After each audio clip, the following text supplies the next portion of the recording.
பிரேக்ஃபாஸ்ட்டுக்கு இடியாப்பமும் தேங்காய் பாலும் செய்யலாமா? நான் எப்போல்லாம் அம்மா வீட்டுக்கு வரேன்னா கண்டிப்பா அப்பெல்லாம் பிரேக்ஃபாஸ்ட்டுக்கு பாத்தீங்கன்னா ஆப்பமும் தேங்காய் பாலும் செஞ்சிடுவாங்க. மாவுல சோடா மாவும் உப்பும் ஆட் பண்ணிக்கலாம்.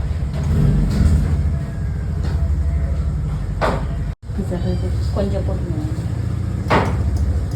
இவ்வளோ அதிகமா? நீ தண்ணி போடுமா?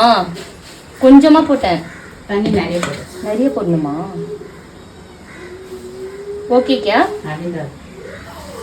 जादू हो जाए आप पानी में अच्छे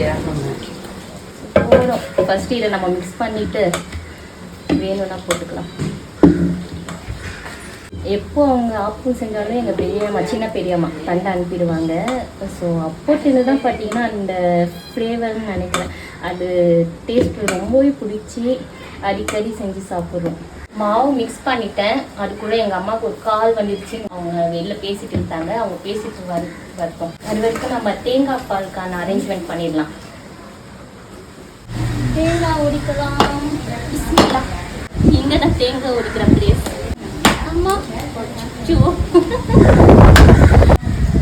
தேங்காய் நல்லா இருக்கு. எடுத்தாச்சு. கிளைமேட் செம்மையாக இருக்குப்பா. நாட்டு ரோஜா பாருங்களேன். கீழே தானே எல்லார் வீட்டையும் இருக்கும். எங்கள் வீட்டில் அப்படியே ஆப்போசிட் மேலே இருக்கும். எவ்வளோ நாட்டு ரோஜா மாஷால்லா. தெரியல அவங்களுக்குன்னு தெரியல. சரி போகலாம். அம்மா வெயிட் பண்ணுவாங்க. எங்கள் வீட்டில் ஆப்பம் செய்கிறதுக்குனே 2-3 கடாய் வாங்கி வச்சுருக்கோம் ஆல்ரெடி.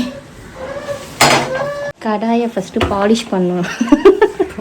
பாலிஷ் வெங்காயம் எண்ணெய்லாம் போட்டு நீ ஸ்பூன் கடாயை நல்லா தேய்ச்சி விட்டுடலாம். என் சின்ன பையனுக்காக டீ வச்சேன், குடிக்கவே இல்லை. ஃபர்ஸ்ட் அப்போ நீங்களே போட்டுடுங்கம்மா. பிஸ்மில்லா.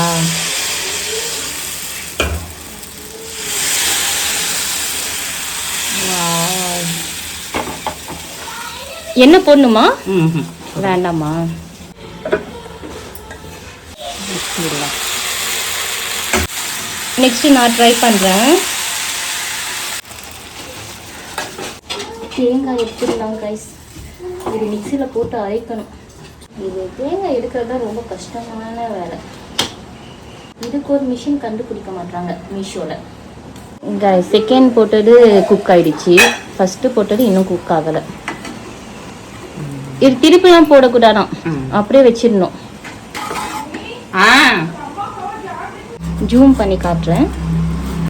எவ்வளோ கிறிஸ்பியாக வந்துருக்கு பாருங்களா. சைடில் ஒட்டிக்கிச்சு வர மாட்டேது. இப்போ நான் ட்ரை பண்ண போகிறேன்.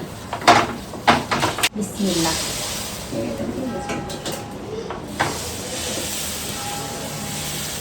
நீ ஓகேயா? மூடி. இந்த கடையில் போடலாம். நானும் எடுத்துட்டு வரலாம்.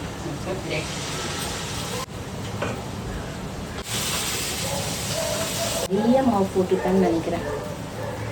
ஆக்சுவலி இந்த மைக் ஃபிட் பண்ணுற மேக்னெட் பார்த்தீங்கன்னா மாமியார் வீட்லேயே வச்சுட்டு வந்துட்டேன். அதனால தான் இது கையிலேயே வச்சு சுற்றிட்டு இருக்கேன். நீ போக கிடக்கோ ஆப்பம் பார்த்தீங்கன்னா மீடியம் ஃப்ளேமில் தான் வைக்கணும், ஹை ஃப்ளேமில் வைக்கக்கூடாது. ஏன்னா உள்ளே குக் ஆகாது. இந்த கரண்ட் பாருங்களேன், எப்போவுமே கரண்ட் இருக்கும். இன்னைக்கு தான் நான் கிச்சனுக்கே வந்தேன். குக் பண்ணுற வீடியோ ஷூட் பண்ணலான்னு கரண்ட் போயிடுச்சு. எப்படி நான் அரைப்பேன்? இன்வெர்டர் தான் இப்போ அரைக்க போகிறேன். இன்வெர்டரில் டைனிங் டேபிள் கிட்ட தான் இன்வெர்டர் கனெக்ஷன் இருக்கான். அங்கே எடுத்துகிட்டு போய் அரைக்கணும்.